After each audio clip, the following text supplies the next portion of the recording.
کہتے ہیں کہ جناب آپ اتنا خون بہاتے ہیں، اتنے جانور، اتنا گندگی پھیلاتے ہیں اور وحشت کا ماحول پیدا کرتے ہیں، اس سے بہتر ہے کہ اتنا سارا پیسہ جو ہے جو آپ ضائع کر دیتے ہیں وہ غریبوں کو کسی فلاح کے کام میں اس پیسے کو کہیں اور قربان کر دیا جائے۔ بنیادی طور پہ سمجھنے کی بات ہے کہ یہ پیسہ جاتا ہی غریبوں کے پاس ہے۔ اچھا، امیروں کی جیب سے پیسہ نکلتا ہے اور غریبوں کی جیب میں جاتا ہے۔ کیسے؟ بھائی جو گاؤں میں مائی ہے جی جس نے 2 بچھڑے پالے ہیں، جی جی چند بکریاں پالی ہیں، گاؤں کا وہ مزدور جس نے چند جانور اس نیت سے تیار کیے کہ عید قرباں پہ اچھی قیمت میں اسے بیچ کر اپنا گزر بسر کروں گا، جی اور ادھر اللہ رب العزت نے صاحب استطاعت پر قربانی کو واجب قرار دیا۔ جی جی اب دیکھیے کہ پیسہ کہاں سے نکل رہا ہے؟ امیر کی امیر جیب کی سے۔ جیب سے، صاحب قربانی استطاعت، کس پر واجب ہے؟ صاحب حیثیت۔ صاحب حیثیت۔ اور پیسہ جا کہاں رہا ہے؟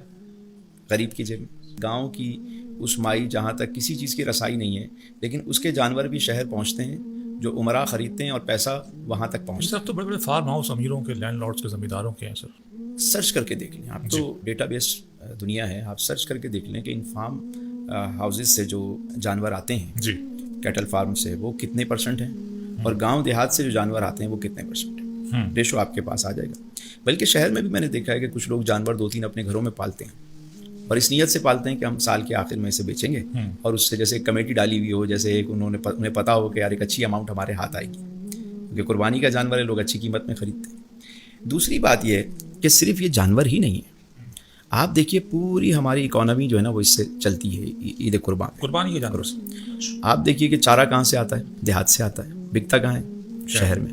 اور وہ چٹائیاں اور وہ تھیلے ہوتے ہیں جو جن میں گوشت دیا جاتا ہے کھجور کے پتوں سے، اسے بنا کر شہر میں، تو پیسہ کہاں جاتا ہے؟ گاؤں میں۔ اچھا، پھر وہ جو جانور کے پھول ہار پہنائے جاتے ہیں اس کو گلے میں، وہ گھنٹیاں، چیزیں، مالائیں، وہ جو لوگ ڈالتے ہیں شوق کے طور پہ بچے، تو وہ بھی گاؤں دیہات سے آتے ہیں، تو پیسہ وہیں پہنچتا ہے۔ ایسے ہی ایسے ہی۔ پھر آپ دیکھیے کہ جب جانور ذبح ہوتا ہے تو جن کے ہاں ذبح ہوتا ہے وہ کتنا گوشت کھاتے ہیں، اور غربا کے ہاں کتنا تقسیم ہوتا ہے۔ مطلب میں نے نہیں دیکھا، ہمارے یہاں مطلب ماشاء اللہ قربانی ہوتی ہے، میں دیکھتا ہوں عید کے دن بچے ہمارے یہاں گوشت اتنا نہیں کھاتے، پسند نہیں کرتے، کیونکہ وہ جانور کئی دن اس سے محبت کرتے ہیں، اس سے انسیت ہوتی ہے، تو جب وہ اس کو کٹتا ہوا دیکھتے ہیں تو وہ ظاہر ہے کہ ایک ان سے نہیں کھایا جا رہا ہوتا۔ لیکن میں نے دیکھا کہ وہ سارا گوشت جو ان گھروں میں جہاں پورا سال اس طرح وافر مقدار میں وہ گوشت نہیں کھاتے، تو قربانی امیر کرتے ہیں اور گوشت جو ہے وہ غربا میں زیادہ جاتا ہے، اور وہ ماشاءاللہ پورا مہینہ جو ہے پیٹ بھر کے کھا رہے ہوتے ہیں۔ تو یہ غربا ہی کی مدد ہے۔ پھر آپ دیکھیے کہ اس سے کتنی انڈسٹری چلتی ہے۔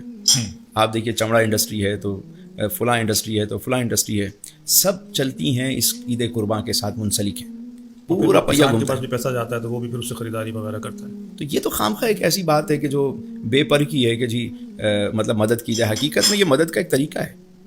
نہیں، وہ کہتے ہیں پیسے ان کو دیتے ہیں، آپ ڈائریکٹلی دیتے ہیں۔ آپ کیا لوگوں کو بھکاری بنانا چاہتے ہیں؟ کیا چاہتے ہیں؟ مطلب ایک بندہ کاروبار کر رہا ہے، اپنی زراعت کر رہا ہے، اپنے جانور پال رہا ہے، اور وہ بیچ کر اپنے پیسے کما رہا ہے، تجارت کر رہا ہے۔ آپ کو اتنا ہی شوق ہے مہنگے داموں جانور خرید لیں اس دیہاتی سے، پیسہ پہنچ جائے گا۔ مطلب جو وے بنا ہوا ہے اس کو چھوڑ کے آپ کہہ رہے ہیں ایسے پیسے کیوں دیتے ہیں کسی کو بھکاری بنائے؟ وہ آپ سے بھیک مانگ رہا ہے، وہ تو تجارت کر رہا ہے، اپنا مال بیچ رہا ہے، عزت کے ساتھ روزی لے کے جا رہا ہے۔ مدد کرنے کا سب سے بہترین طریقہ تو یہ ہے۔